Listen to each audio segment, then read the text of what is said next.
Halo, saya Sabit Raira. Selamat datang di kumpulan video belajar JavaScript dari nol. Sekarang kita akan mulai masuk ke materi terkait dengan kondisional. Ini mulai masuk ke dalam materi-materi yang menyangkut logik ya. Dan seluruh bahasa pemrograman pasti memiliki materi ini juga. Jadi, apa itu kondisional? Jadi itu kayak semacam percabangan. Jadi di setiap langkah hidup kita pun ya sebenarnya, kita biasanya akan memutuskan sesuatu. Misalnya mau ke kiri atau mau ke kanan. Nah, dalam pemrograman juga akan kita temukan hal-hal seperti itu. Seperti ini contohnya. Contohnya, saya memiliki sebuah variabel age dengan nilai 18 misalnya, seperti ini.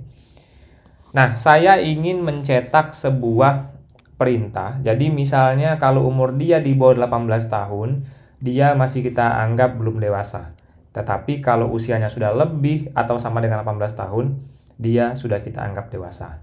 Jadi kita bisa menggunakan kondisional dengan if gitu. If itu artinya jika ya, jika.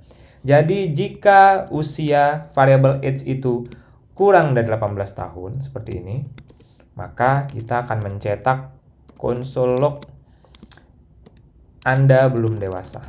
Seperti ini ya. Tapi bila kondisi yang sebaliknya terjadi, artinya nih umurnya tidak di bawah 18, berarti else gitu. Kondisi yang selain dari if, maka dia akan console log Anda sudah dewasa. Maaf, sudah dewasa seperti ini ya. Oke. Nah, ini kita akan refresh dengan kondisi age yang 18, oke. Jadi dia 18 tahun dianggap sudah dewasa. Tapi bagaimana bila kita mengganti ini misalnya menjadi 16 tahun, maka dia akan dianggap belum dewasa gitu. Jadi itu contoh sederhana dari suatu pengkondisian. Oke ya. Nah, ini kita juga bisa uji coba dengan hal-hal lain. Misalnya kita ingin tahu my number gitu ya, my number. Kita pingin tahu bilangan my number ini ganjil atau genap. Oke. Nah, kemarin kita sudah belajar terkait dengan operator persen. Persen itu artinya sisa bagi. Seperti kalian ketahui, bilangan genap itu adalah bilangan yang habis jika dibagi dengan 2. Sedangkan bilangan ganjil adalah bilangan yang masih ada sisa baginya saat dia dibagi menjadi 2. Yang artinya kita bisa membuat kondisional misalnya if, oke, jika my number dibagi 2, sisanya sama dengan 1, ya. Ada sisanya artinya ya, ketika sisa baginya dibagi 2 ada 1, berarti dia adalah bilangan ganjil. Oke. My number adalah bilangan ganjil. Oke, kalau ada sisa baginya. Tapi kalau dia nggak ada sisa baginya, else, maka dia bilangan genap seperti ini. Oke ya, kita akan coba refresh dengan nilai 18. Nah ini, nilai 18 itu dianggap sebagai bilangan genap. Tapi gimana nih, misalnya kita masukkan angka 23. Nah, dia dianggap sebagai bilangan ganjil. Nah, itulah contoh dari pengkondisian dari JavaScript. Nah, ini pasti kalian temui di semua jenis bahasa pemrograman. Pasti nih kalian temuin.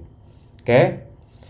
Nah, kemudian di sini kalian bisa lihat ya. Di sini saya menggunakan operator kurang dari gitu ya. Ada tanda kurang dari.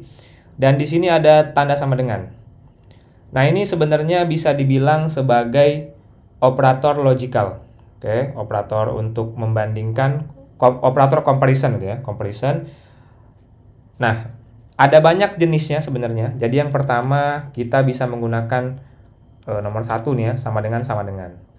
Ini yang kita gunakan ini. Kemudian kalian juga bisa menggunakan kurang dari seperti yang sudah kita gunakan sebelumnya juga. Dan ada lagi kurang dari sama dengan seperti ini. Kurang dari sama dengan ini artinya, misalnya saya contohin di sini ya, ini kan kita tadi sudah masang patok kalau umurnya itu belum 18 tahun, berarti dia belum dewasa. Jadi di sini kita setting jika umurnya kurang dari 18 tahun, berarti dia belum dewasa. Nah, kita juga bisa merubah ini menjadi 17 tahun, tapi dengan catatan di sini menggunakan sama dengan. Yang artinya apa? Yang artinya, jika usianya itu kurang dari sama dengan 17 tahun, oke? Jadi 17 tahun masih masuk kategori. Dan di bawahnya juga masuk kategori. Jadi, dia dianggap belum dewasa. Nah, ini juga bisa kita gunakan. Jadi, penggunaan operator kurang dari sama dengan ini artinya dia ingin mengecek apakah nilai tersebut kurang dari dan sama dengan dari nilai yang dibandingkan. Gitu. Oke ya. Itu untuk kurang dari, mirip-mirip lah sama kurang dari sama dengan. Mereka cuma beda sama dengannya aja gitu ya. Nah, yang keempat ada juga lebih dari. Oke. Yang kelima sama, ada lebih dari sama dengan. Oke ya. Nah, di dalam JavaScript selain ini ya, selain operator yang sama dengan ini gitu, ada juga operator sama dengannya 3 kali seperti ini. Oke, apa bedanya? Jadi ada yang seperti ini versus yang sama dengannya 2 kali seperti ini. Oke. Apa bedanya? Bedanya adalah kalau yang sama dengannya 2 kali, dia hanya akan membandingkan 2 buah nilai sama nggak sih isinya? Gitu. Tetapi kalau yang sama dengannya 3 kali, dia akan lebih detail memeriksanya. Dia sama dengannya 3 kali ya sama dengannya. Artinya dia lebih detail. Kenapa lebih detail? Dia akan mengecek nilainya sama apa enggak. Yang kedua, dia juga akan mengecek apakah tipe datanya sama atau tidak. Oke. Sebagai contoh kita akan mendefinisikan misalnya X sama dengan 20 seperti ini. Oke. Kemudian let Y sama dengan 20. Menurut kalian ini bakal sama apa enggak kalau kita if? Gitu kan. Misal yang pertama kita menggunakan if X sama dengan 20 sama dengan Y. Ini console log nilainya sama. Oke. Kalau enggak ya berarti nilainya lain. Oke ya. Nilainya berbeda. Oke ya, seperti ini ya. Ini akan kita refresh. Ternyata nilainya sama. Kenapa dia sama? Karena memang pada hakikatnya antara X dan Y sama-sama memiliki nilai 20. Oke. Padahal kalian secara kasat mata pun bisa melihat dari sini yang satu number, yang satunya string ya. Jadi kalau secara detail sebenarnya nggak sama mereka berdua karena tipe datanya yang berbeda.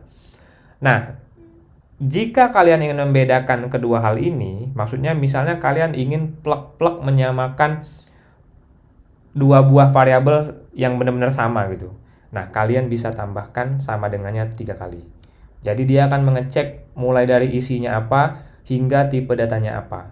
Karena dua-duanya berbeda, yang satu number, yang satunya string. Ini, nah kalau udah pakai sama dengan 3 kali, maka nilainya akan berbeda. Itu. Jadi silahkan gunakan 2 buah operator kompresi ini secara bijak ya, tergantung dengan kebutuhan kalian. Oke, ini kita sebut yang 2 ini kita sebut loose. Oke, yang ada 3 ini kita sebut sebagai strict. Gitu. Oke. Nah, kemudian gimana nih misalnya saya akan balik ke contoh yang di atas ini ya, yang di atas. Misalnya nih, ini kan cuma 2 buah ini ya, 2 buah kondisi.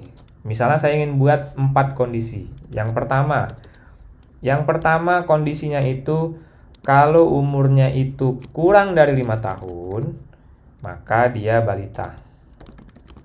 Oke. Yang kedua, kalau usianya itu 5 tahun sampai 12 tahun, oke, maka ini kita kategorikan sebagai anak-anak. Oke ya. Kemudian yang ketiga, kalau dia usianya itu 13 tahun sampai 17 tahun, ini kita kategorikan sebagai remaja. Yang keempat, kalau dia lebih dari 17 tahun, ini kita kategorikan sebagai dewasa. Oke ya. Nah, dari sini kita bisa lihat kondisinya lebih banyak lagi. Kondisinya lebih banyak menjadi 4 buah kondisi. Oke. Nah, bagaimana caranya agar ini saya enter ya biar kita bisa lihat fokus ke sini. Nah, bagaimana caranya agar kita bisa membuat lebih dari satu kondisi? Oke. Yang pertama kita akan definisikan dulu balita. Jadi balita ini kurang dari 5 tahun. Ini gampang lah ya. Ini Anda balita gitu. Oke. Terus jika saya mau menambahkan kondisi lain selain dari yang dua ini, saya bisa menambahkan else if. Jadi dia else tapi masih ada if-nya. Jadi ada if kedua ibaratnya. Oke. Di sini misalnya kita ingin mengkondisikan kondisi anak-anak. Jadi anak-anak itu usia 5 sampai 12 tahun. Yang artinya akan ada 2 buah kondisi. Kondisi pertama dia harus minimal 5 tahun. Jadi age-nya lebih besar sama dengan 5 tahun. Oke. Nah, kondisi kedua, selain dia lebih dari 5 tahun, lebih dari sama dengan 5 tahun, dia juga harus kurang dari sama dengan 12. Jadi ada dua buah kondisi di sini. 5 dan 12 tahunnya. Jadi kita harus bikin kondisi biar si aplikasi tahu harus berada di antara 5 dan 12 tahun. Nah, caranya kita bisa menggunakan operator dan age kurang dari sama dengan 12 tahun. Nah, di sini artinya apa? Artinya ini menggambarkan kondisi usianya dari 5 tahun ke atas sampai 12 tahun ke bawah gitu. Jadi dia menggunakan 2 buah kondisi. Oke. Dan di sini kalau menemukan kondisi ini dia akan dianggap sebagai anak-anak. Anak-anak kondisi ketiga sama sebenarnya, kita copy paste saja tapi kondisinya kita rubah antara 13 tahun dan 17 tahun dia akan dianggap sebagai remaja. Yang terakhir dia dianggap dewasa. Oke ya. Misalnya kita buat 16 tahun di sini ya, age-nya 16 tahun, maka dia akan masuk Anda remaja. Kemudian misalnya kita bikin dia 4 tahun, dia masuk ke Anda balita karena 4 tahun ya. Atau kita bikin 78 tahun misalnya. 78 tahun berarti Anda sudah dewasa. Oke. Kalau dia 8 tahun, maka dia akan Anda anak-anak. Nah, itulah cara untuk menambahkan kondisi lain selain dari yang 2 tadi. Jadi kita bisa gunakan 2 sampai berapapun yang kalian mau. Tapi ya tentu saja harus perhatikan efisiensi ya. Kalau emang udah kebanyakan sepertinya juga nggak bagus lagi gitu. Nah, di sini kalian bisa lihat nih operator dan ya. Jadi sebenarnya ada juga seperti ini operatornya. Misalnya nih, maaf mungkin saya ganti contohnya. Jadi misalnya dalam suatu sekolah, dalam suatu kenaikan kelas, saya akan masukkan variabel misalnya nilai matematika sama dengan true misalnya. Yang kedua nilai bahasa Inggris sama dengan true. Oke. Yang ketiga nilai bahasa Indonesia misalnya sama dengan false. Gini. Nah, misalnya kita mau membuat kondisi seseorang itu akan dikatakan lulus. Oke. Seseorang itu akan dikatakan lulus kalau ada satu saja. Oke, kalau ada satu saja dia yang lulus, misalnya nilai matematikanya itu true, 1 aja, dia akan dinyatakan lulus. Oke, seperti itu ya. Jadi, kita bisa menggunakan operator seperti ini. If nilai matematika, true ya, berarti true itu lulus, berarti true lulus. False itu tidak lulus. Oke, nilai matematika atau nilai bahasa Indonesia. Oke, jadi kalau nilai matematika dia lulus, bahasa Indonesia lulus, dan nilai bahasa Indonesia salah satunya aja, maka konsol log selamat Anda lulus gitu. Jadi kalau ada salah satu aja dia yang lulus, maka dia pasti lulus. Dan kalau kita lihat di sini semua dari mereka tuh lulus. Maksudnya karena matematika dia lulus dan bahasa Inggris dia lulus. Jadi di sini kalau saya refresh akan menjadi nih selamat Anda lulus. Tapi kalau di sini saya bikin false, bikin false. Misalnya semuanya nggak lulus nih, 3 mata pelajarannya nggak lulus, dia, else, kita kurang else di sini, kita else console log, oke, Anda tidak lulus, seperti ini. Oke, seperti ini ya, Anda tidak lulus. Oke, mungkin masih agak membingungkan bagi kalian ya. Tapi intinya seperti ini. Jadi tadi saya memberikan sebuah syarat bahwa jika salah satu saja dari nilai ini true, maka saya pengen si anak itu lulus. Karena itulah saya menggunakan operator OR. Jadi yang tadi kita gunakan tuh operator dan, sedangkan ini operator OR. Operator OR pada operator dan, kita harus memenuhi semua kondisi yang di kiri dan yang di kanan. Bahkan kalau ada kondisi yang ketiga atau keempat, artinya sebuah nilai akan dianggap relevan kalau semuanya benar gitu. Berbeda dengan operator OR. Dalam operator OR, salah satu saja statement ini bernilai true, maka statement tersebut semuanya dianggap benar gitu. Oke ya. Jika masih agak membingungkan, kita akan lihat ke gambar ini ya. Ini contohnya. Jadi di sini ada seperti nilai A dan nilai B. Jadi semuanya akan mengkombinasikan. Ada yang false dan false, false dan true, true dan false, dan true dan true. Oke. Nah, dengan operator dan, tadi kita udah bahas operator dan. Operator dan ini nilainya hanya akan benar jika kedua statementnya benar. Kalau A dan B benar, baru si A dianggap benar. Oke. Satu saja salah, dia tidak akan benar. Dan dua-duanya salah, apalagi.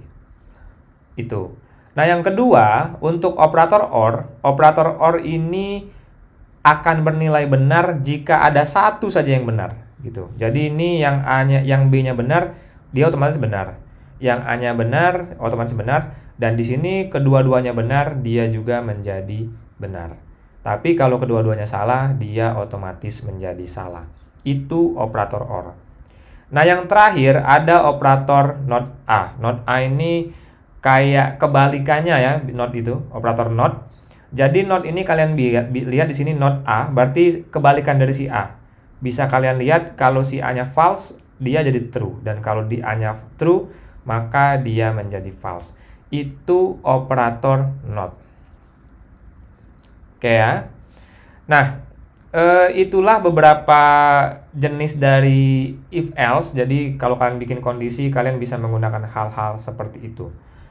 Nah, kemudian di sini kalau kalian lihat di sini if-nya ada banyak ya, ada 4 buah if.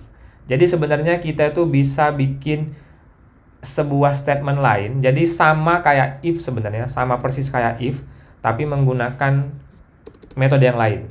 Nah, metodenya adalah switch case. Seperti ini ya, switch. Di sini case. Sebagai contoh, di sini saya mau bikin variabel myPet. myPet itu misalnya kucing. Jadi peliharaan saya kucing, oke. Nah, di sini saya akan mengecek variabel myPet, oke. Case gitu kan, case misalnya myPet ini anjing, seperti ini ya. Console log, saya memelihara anjing, seperti ini. Dan jangan lupa di break, seperti ini. Break itu artinya stop. Oke. Kita tambahkan 3 lagi kali ya, 3 lagi. Yang pertama anjing misalnya, yang kedua memang kucing ya. Di sini kucing. Di sini berarti dia memelihara kucing.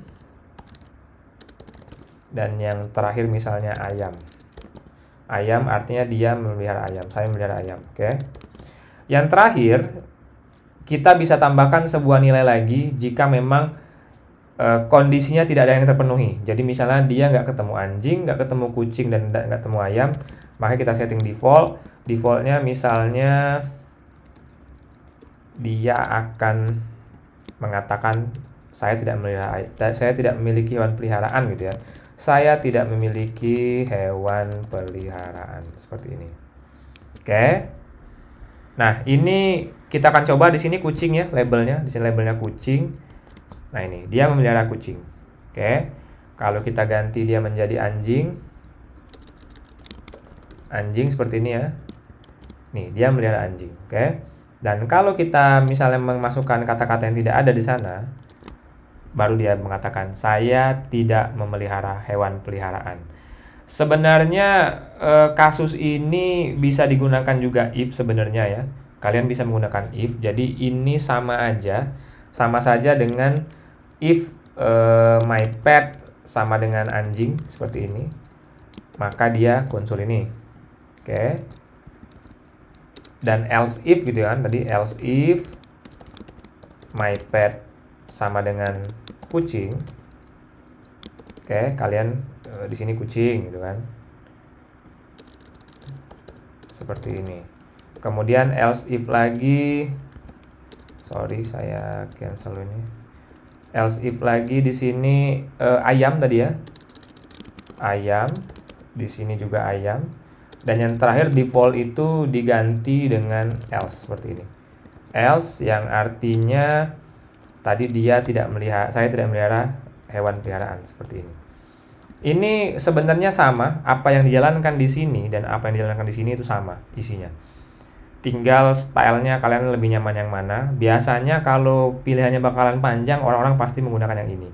Karena ini lebih boros, bisa dibilang lebih boros.